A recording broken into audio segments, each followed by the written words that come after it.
Alors bonjour à toutes et à tous. Aujourd'hui, je vous parle de la maturité de l'audit interne. Comme vous le savez, beaucoup d'auditeurs internes consacrent du temps à la maîtrise du cadre de référence international des pratiques professionnelles de l'audit interne ou encore aux outils à utiliser pour avoir un département d'audit interne performant. Mais oublie très souvent que notre rôle, c'est d'apporter des preuves que nous contribuons véritablement à l'atteinte des objectifs de l'entreprise. Et aujourd'hui, beaucoup de managers se demandent ce à quoi véritablement sert l'audit interne au sein de leurs entreprises.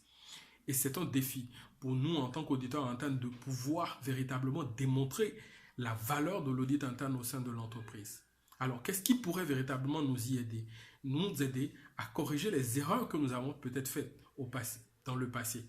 C'est d'évaluer la maturité de l'audit interne au sein de notre entreprise. Et qu'est-ce que c'est que la maturité de l'audit interne? C'est simplement la conformité aux normes, aux règlements, mais aussi aux attentes des parties prenantes au sein de l'entreprise.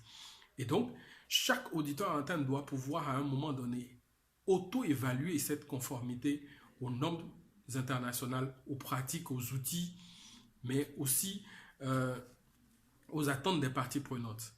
Une dernière chose que je voudrais que vous reteniez, c'est qu'en réalité, parfois, nous avons des indicateurs de performance pour les départements d'audit interne qui ne traduisent pas véritablement l'attente des parties prenantes. Je donne un exemple simple.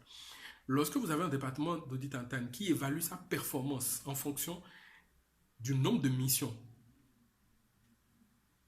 qu'il a effectuées ou en fonction, par exemple, du nombre de recommandations qu'il a effectuées, comprenez avec moi que vous n'êtes pas véritablement en conformité avec les attentes. Le management s'en fout des missions que vous avez menées. Le management, tout ce dont elle a besoin, c'est que véritablement, ces missions-là puissent être un point de valeur pour l'atteinte des objectifs.